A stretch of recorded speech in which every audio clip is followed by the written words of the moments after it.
Everyone, good morning. কেমন আছো সবাই? নিশ্চয়ই ভালো আছো। আমরাও খুব ভালো আছি তোমাদের ভালোবাসায়।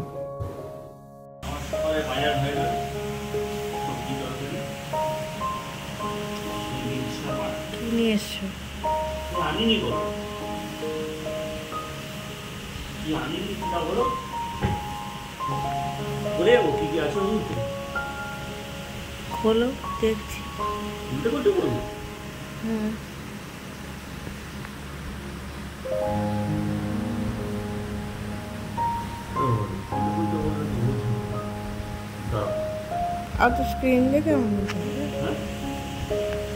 সত্যি কথা বলতে এখন আর গরমের মধ্যে খুব একটা বাইরে বেরোতে একদম ইচ্ছে করে না, তাই অনলাইনেই সব বাজার অর্ডার করে ফেলি।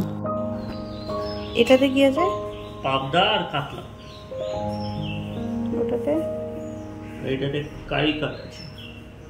কিন্তু লেগ চিকেন পিস গুলো কোথায়? এর ভেতরেই হবে হয়তো। আর একটা স্টিকার কোথায়? দুটো করে স্টিকার থাকে তো। বলো ছেলেটাকে। ওকে বলে লাভ নেই। অ্যাকচুয়ালি লিশিয়াস থেকে আনলে আমারও একটা সুবিধে হয়, ওরা ভীষণ ভালোভাবে কাটিং করে তার সাথে ফ্রেশভাবে ধুয়েই দেয়।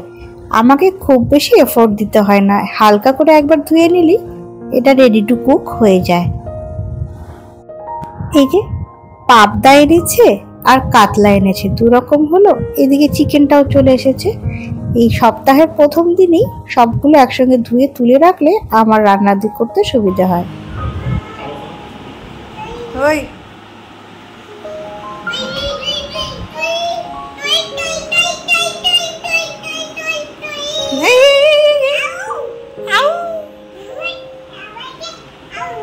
বাবাইটার কাছে হবে এখন। ঘোরাও, ব্যাক করো।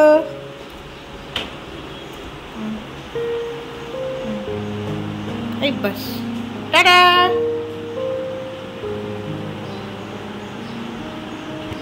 এই যে বাড়ির সব থেকে ইম্পর্টেন্ট মেম্বারটা রুম থেকে উঠে পড়েছে।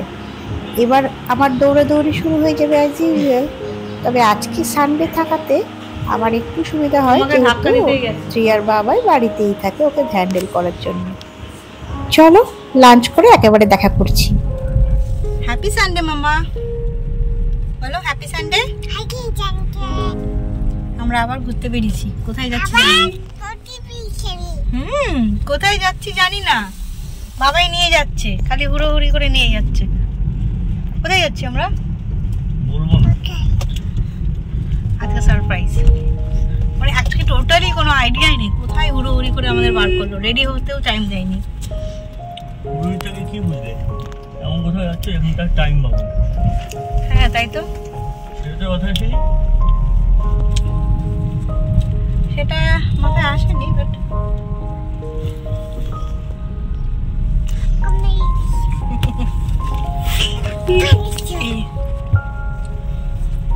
তুমি রেডি? সুন্দরভাবে রেডি হয়ে গেছো? এই যে একটা সুন্দর আছে, হ্যাঁ এসি চলছে, এই যে রান্না করা শুরু। আজকে একটা সুন্দর মামা, ওই দেখো আঙ্কেলরা। চলো দেখি কোথায় নিয়ে যাচ্ছে, ওখানে গিয়ে একবারে মামা বলো, দেখবো কোথায় যাচ্ছি।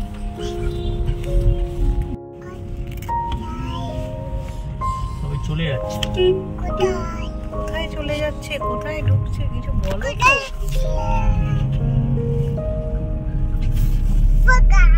Calcutta sports association, Calcutta sports. আমরা কিন্তু লাঞ্চের পরে বিকেল 4টের দিকে বেরিয়েছিলাম, তাতেও দেখলে তো রাস্তায় কতটা রোদ ছিল। এই জাস্ট সূর্যটা একটু ডুবেছে। চলে এলাম দেখতে দেখতে ঠাকুরিয়ার লেকের পাশে সাফারি পার্কে। যারা যারা কলকাতায় আছো প্রত্যেকেই একবার না একবার, ইনফ্যাক্ট মাল্টিপল টাইম এখানে এসেছো। জায়গাটা এত ভালো লাগে, চারিদিকে গাছপালা, সবুজে সবুজ, সাথে মাঠ, ছোট ছোট করে সুন্দরভাবে প্ল্যান করা।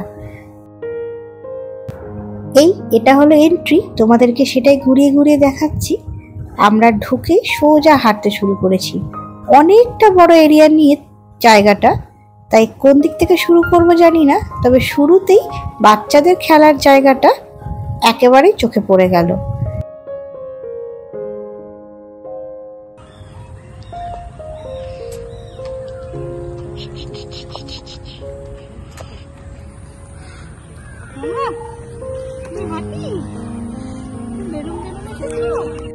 আপনার কত? হ্যাঁ 20 টাকা একটা রাউন্ড। চলো একটা রাউন্ডে পুরো বড় তুমি ওঠো।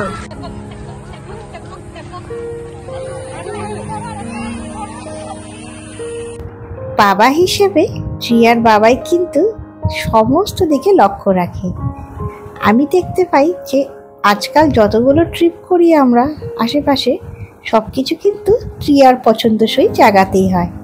আর এই যে হর্স রাইডটা রিয়ার বাবাই আগেই রিসার্চ করে অনলাইনে দেখে নিয়েছিল যে এই পার্কে এই হর্সটা আছে, তাই আজকে এই জায়গাটাকেই আমরা সিলেক্ট করেছি মেইনলি।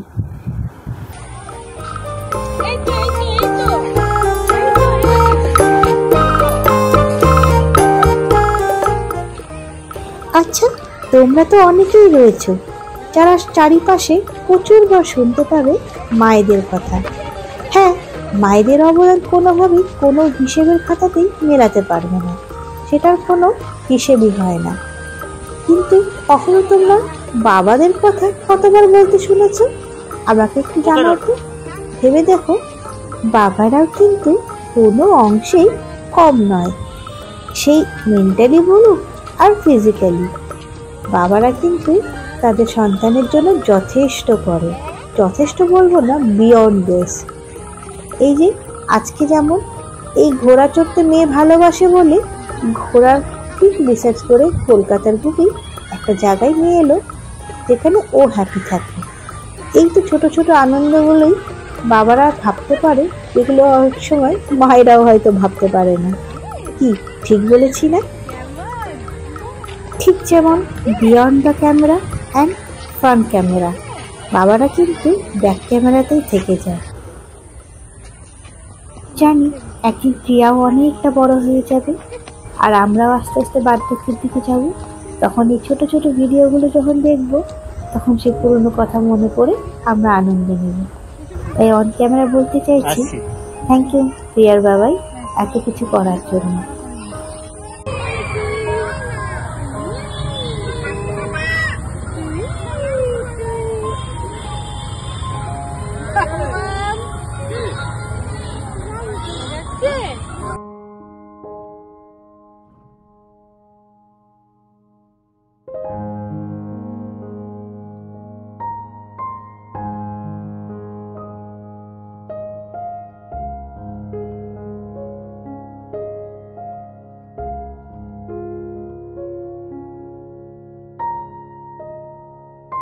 আউটডোর অ্যাক্টিভিটি বেবিদের মেন্টাল আর ফিজিক্যাল গ্রোথের জন্য সব থেকে বেশি ইম্পর্ট্যান্ট। আর তার সাথে ফ্রেশ এয়ার, লাইটস, এগুলো নেচার, গ্রিনারিজ, এগুলো সব কিছু বেবিদের ডেভেলপমেন্টে অনেক বেশি কাজে লাগে। কিন্তু কি করা, কাউকে দোষ দিয়েও লাভ নেই। প্রত্যেকটা পেরেন্টসই আজকের দিনে এই জেনারেশনে অনেকটা ফার্স্ট লাইফস্টাইল লিড করে। প্রত্যেকটা মা বাবাই বেশিরভাগ ক্ষেত্রে ফ্যামিলির ওয়ার্কিং হয়, সেখানে বাইরে বেরিয়ে আউটডোর অ্যাক্টিভিটি করানো তাদের পক্ষে সম্ভব হয় না।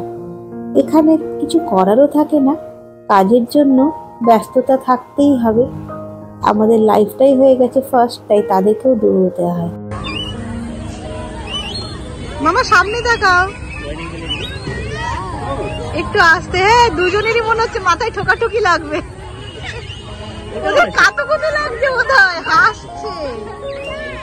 তার সাথে সাথে আমাদের ছেলেবেলায় এই যে এত মাঠ, ঘাট, পুকুর, পার্ক, সেগুলো এখন আর সেভাবে থাকে না।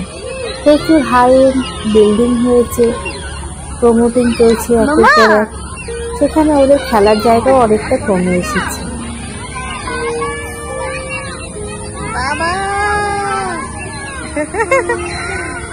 আচ্ছা আচ্ছা, দাঁড়াও, তোমার বন্ধু চড়বে না, তুমি শেয়ার করে নিয়েছো। এবার ঘোরো, নিজেকেও নিও। পুরো ঘেমে অস্থির। মামা পুরো ঘেমে গেছি, আমি পুরো ঘেমে গেলাম। আজকে কিন্তু বড্ড বেশি গরম লাগছে, তবে ভালোই লাগছে। ঘুরে ঘুরে গাছপালা যেদিকেই তাকাচ্ছি চারিদিকটা শুধু সবুজে সবুজ। তাহলে ওই যে ডান দিকে গেলে বোধহয় এটা আমি প্রায় 5-6 বছর পর এখানে এলাম, তাই আমি অনেকটাই ভুলে গেছি। এদিক দিয়ে একটা মাঠ, তাই এক্সপ্লোর করছি তত মনে হচ্ছে নতুন দেখছি। সন্ধে প্রায় হয়ে এসেছে, আমরা ভেবেছিলাম এবার একটু ফিরে যাব, কিন্তু তোমাদের প্রিয়া ফিরতেই চাইছে না, এত জেদ করছে। তার সাথে দেখো আমার হাতও ধরবে না, ও সবাইকে দেখা দেখি নিজেও একা হাঁটতে চাইছে। এইভাবেই তো বাচ্চারা শেখে, আউটডোর গেমটা এই জন্যই দরকার। জোরে জোরে হাঁটছে একা একা, আসলে সবার মতো ও হতে চাইছে একজন, নিশ্চয়ই হবে। রাস্তা দিয়ে প্রথম একা একা হাত ছেড়ে হাঁটছে, এটা বোধহয় ওর প্রথম এক্সপিরিয়েন্স অন রোড ওয়াকিং। হাত ছেড়ে হাঁটার জন্য রাস্তার বারবার মাঝখানেই চলে আসছে। যত আমি এক সাইড দিয়ে হাঁটতে বলছি, ও মিডিল দিয়ে পুরো রাস্তা জুড়েই হাঁটছে। এখানে কোনো ভেহিকেলের যাওয়া নেই, এন্ট্রি, সেই জন্য একটু ছেড়েছি। সবাই এখানে হাঁটছে, ওয়াক করছে, ইভিনিং ওয়াক, কেউ জগিং। এটা কিন্তু অনেক বড় এরিয়া, এটা একটা ওপেন লেক, তাই লেকে গিয়ে আমরা খুব বেশি ভিডিও নিইনি। তোমাদের টিয়া এত ছটছট, চোখেই আমরা ফুল কনসেন্ট্রেশনের সাথে ধরেছিলাম। বেরিয়েই দেখছি টিয়া পুরো চুপচোপা ভিজে গেছে। ওর গা হাত পা ভালো করে গাড়িতে উঠে মুছিয়ে দিয়ে আর একটা সেট জামা পরিয়ে দিয়েছিলাম। তারপর চলে আসলাম লেক মলে, সেখানে কিছু জামা কাপড় কিনে চলে এলাম খেতে। ডুবিয়ে গেছে।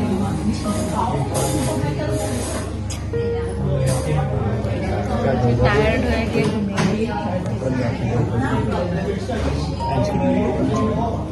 বেবিদের জন্য ডক্টরসদের ট্রায়াল অ্যান্ড টেস্টেড প্র্যাকটিস, সেটাই আজকে আমি তোমাদের ত্রিয়ার ওপর করে দেখলাম। হ্যাঁ, বাচ্চাদের যদি একটু বাইরে ঘুরিয়ে এক্সপ্লোর করানো যায়, একটু দৌড়াদৌড়ি করানো যায়, ওরা কিন্তু নিজে থেকেই টায়ার্ড হয়ে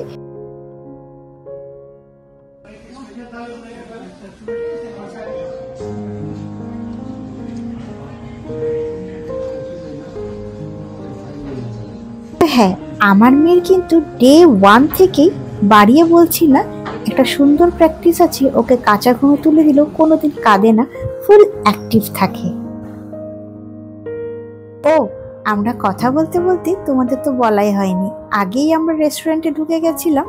খাওয়ার পর রেস্টুরেন্টের ভিডিওটা তোমাদের সামনে তুলে ধরছি। ফেরার সময় নিয়েছি যাতে তোমাদেরকেও একটু দেখাতে পারি। এটা হলো রেস্টুরেন্ট স্বাগত। এখানে ফুডিং লজিং দুটোরই ব্যবস্থা আছে। আমরা তো লজিংয়ের দরকার পড়ছে না, ফুডিংটাই করেছি, তাই রেস্টুরেন্টে খেয়ে বেরোলাম।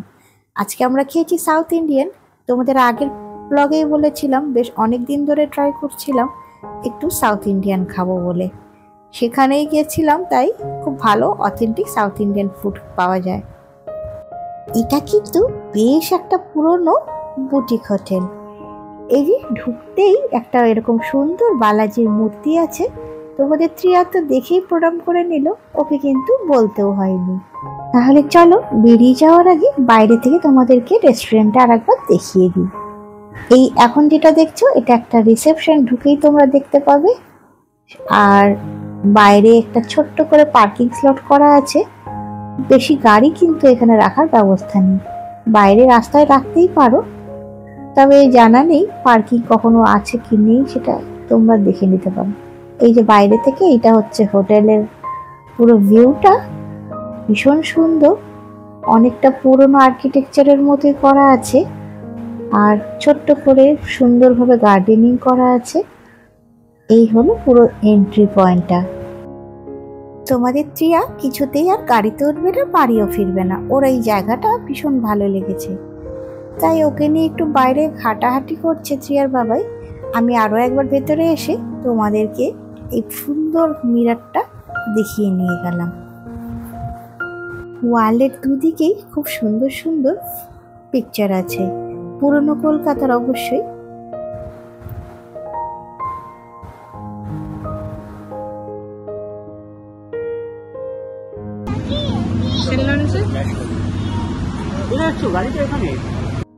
লেক মল থেকে রেস্টুরেন্টে আসার পথে একটা ছোট্ট ন্যাপ আমার কোলে ওনার হয়ে গেছে, তাই এখন আবার চার্জটা কিছুতেই গাড়িতে ওঠানো যাচ্ছে না। এখানে উনি হাঁটাহাঁটি করবেন, রাস্তা দিয়ে বেরিয়ে যাচ্ছেন হাঁটবেন বলে।